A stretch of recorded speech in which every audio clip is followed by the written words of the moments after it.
Olá, galerinha. Aqui é a professora Elane.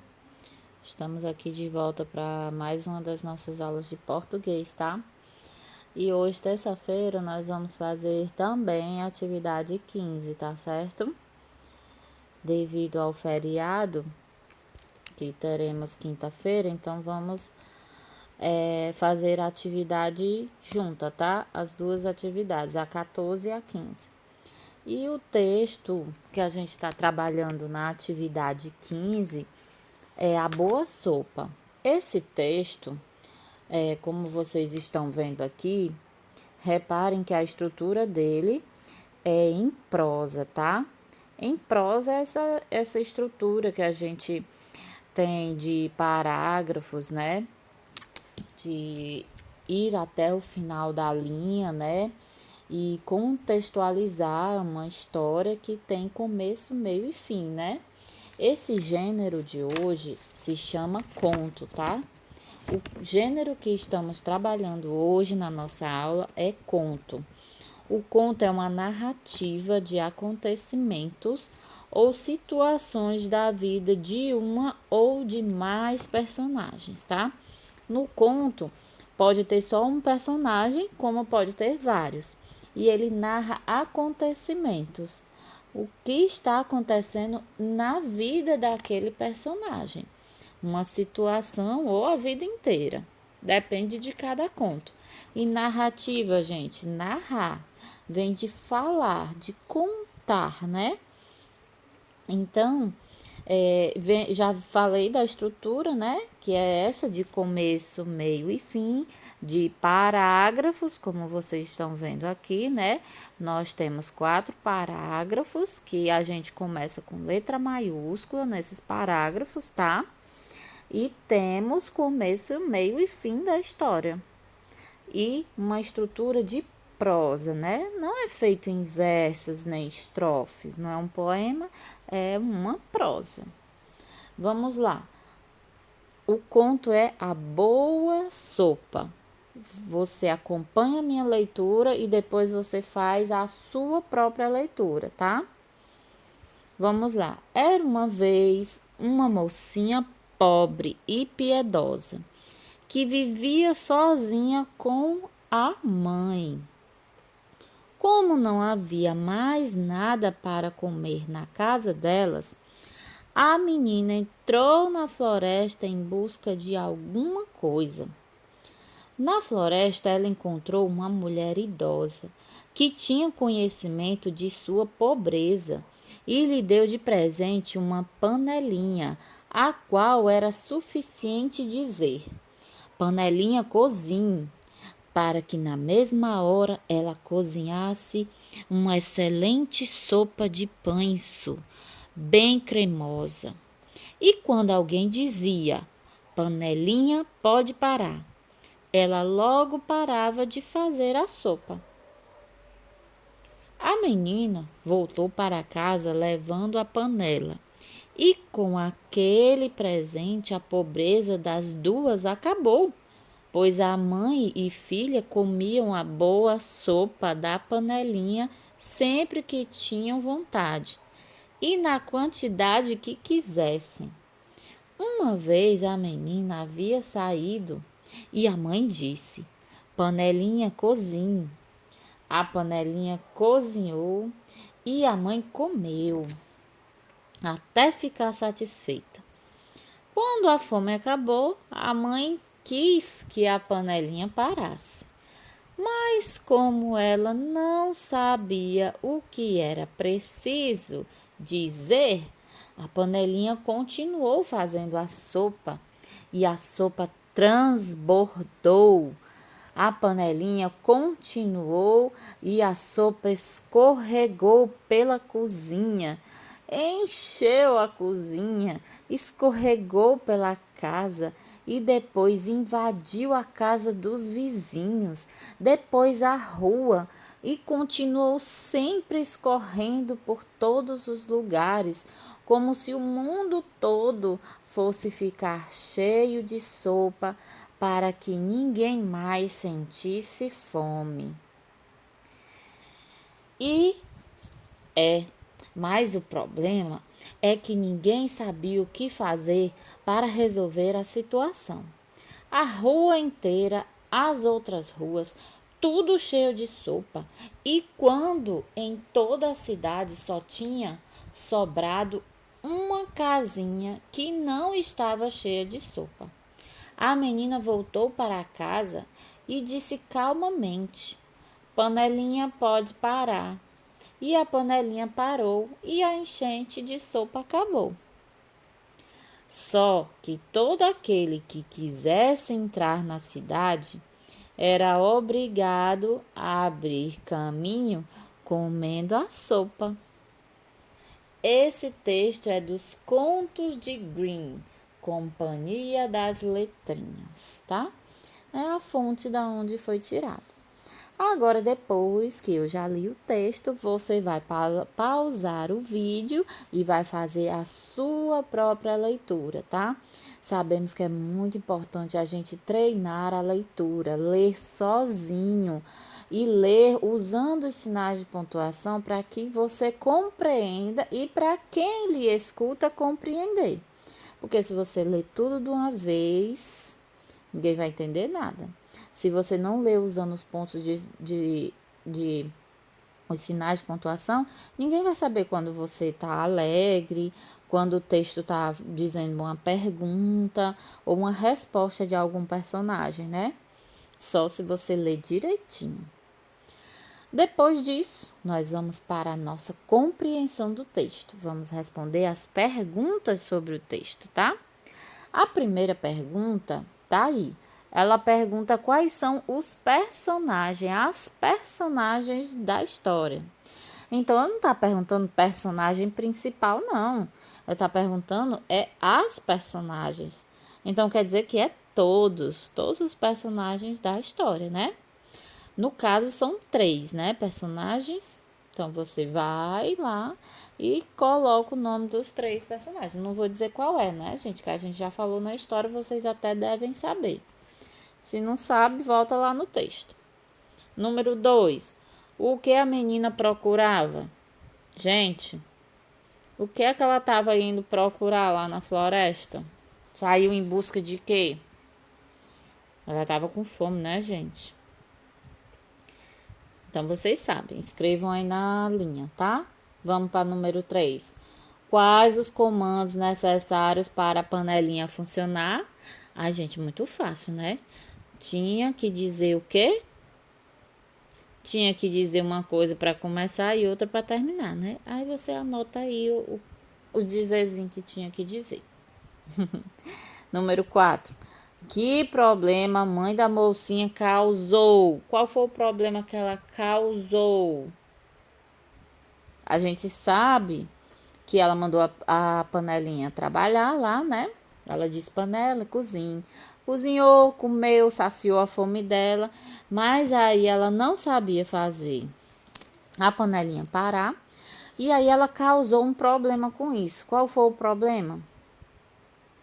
Deixou a panelinha transbordar e você conta aí o que foi que aconteceu. O problema é esse, né? Que transbordou e aí eu vou ver lá a sua resposta, tá bom? Vamos para número 5, tá aqui, ó. Qual foi o motivo que levou a mãe da menina a causar problemas na cidade? Hein? Letra A. A mãe dela estava com fome?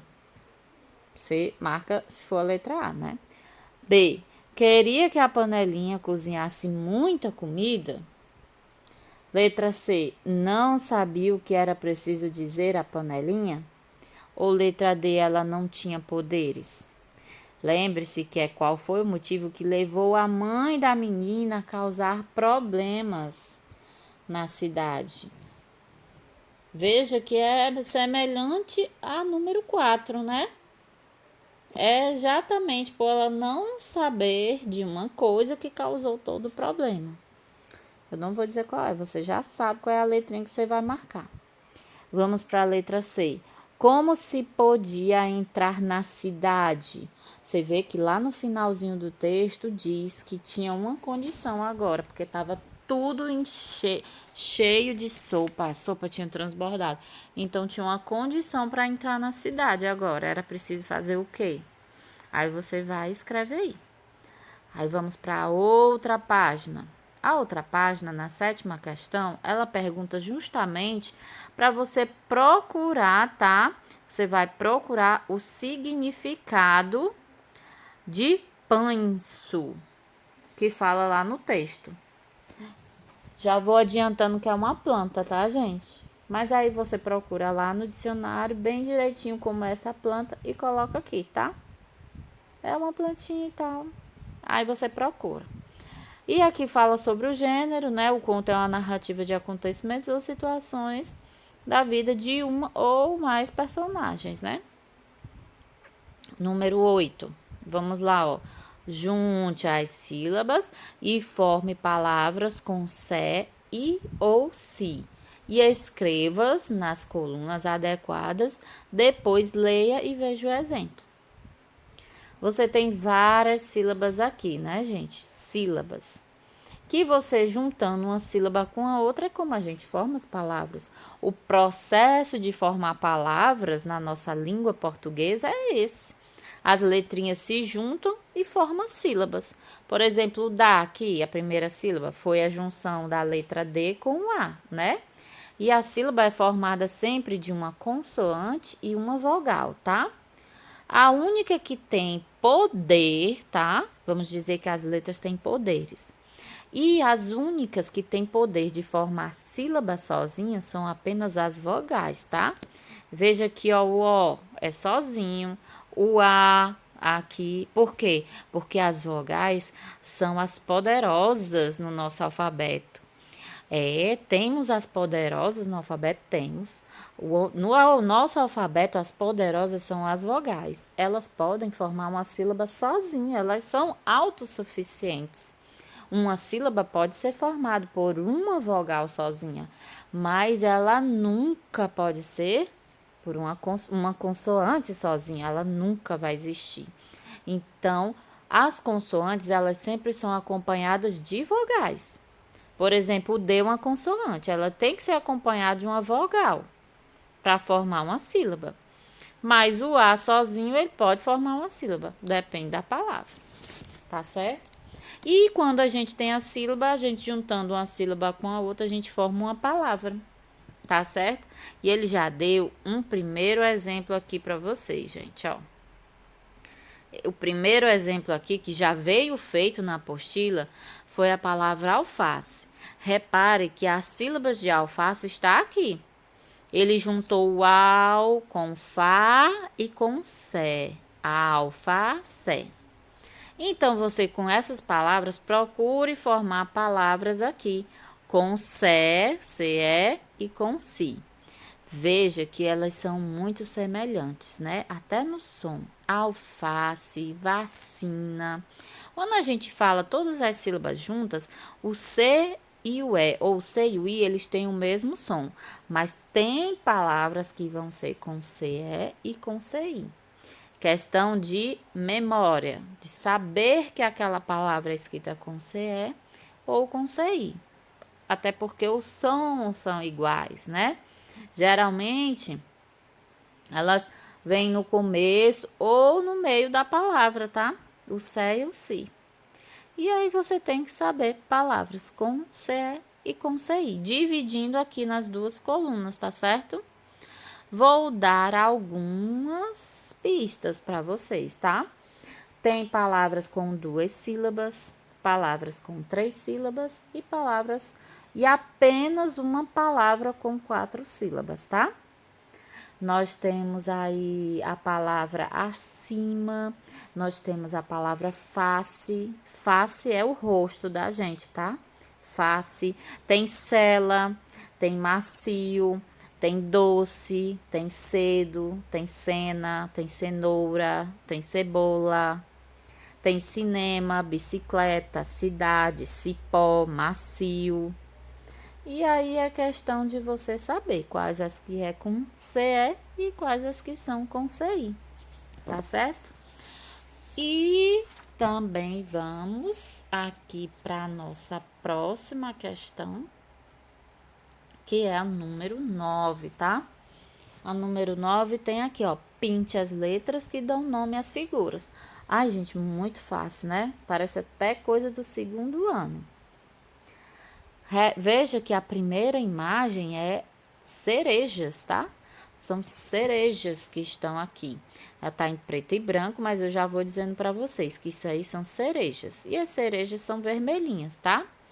Então, você vai pintar apenas as cores da palavra cereja e depois você vai escrever aqui embaixo, tá? Nesse quadrinho maior. E assim você vai fazer com as outras. Tem a cenoura e a melancia. Pinte apenas as letras que você usa para fazer essas palavras e escrevam elas aqui embaixo.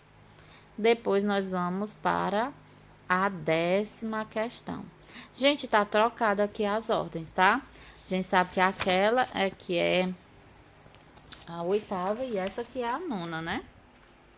Então, tá assim meio trocado os números, tá? 6, 7, 8, 9. No caso, essa daqui seria a 10ª questão, tá certo? Então, vamos lá. É pro CE, CI e C cedilha. Repare que nessa questão ele fala um pouco sobre o C cedilha. Fique ligado, usamos o C antes de E e de I, que era o que a gente estava vendo nas palavras, C e Si. Mas o C cedilha nós usamos antes de A, O e U. As vogais são quantas? Não são 5? A, E, I, O, U. Mas o C cedilha a gente nunca usa com o E e com o I. A gente usa com o A, com o O e com o U. Pronto. É uma ótima dica, tá certo, gente? E o C cedilha, ele tem som de S, né? Ele tem naturalmente o som de S. Aqui, você veja que na 8 ele diz: descubra palavras e escreva-as nas colunas adequadas. Veja que ele já trouxe as palavras aqui, gente. Só que as palavras estão emendadas, coladas, enganchadas uma com a outra. E você tem que ir lá e apenas separá-las uma das outras, tá? E colocar elas aqui nos quadrinhos, tá? Veja que aqui tem todas as palavras, tá? Tem 4 com CE, 4 com CI e 4 com C cedilha. Você vai procurá-las, separá-las e colocá-las no seu lugar, tá? CE onde tem CE, CI onde tem CI e C cedilha onde tem C cedilha. Essa foi a nossa aula de hoje, prestem bastante atenção. Qualquer dúvida, me procurem, tá lá no grupo e aguardo as fotos de vocês para colocar a presença de vocês no diário escolar, tá bom? E até a nossa próxima aula, galerinha. Beijinhos!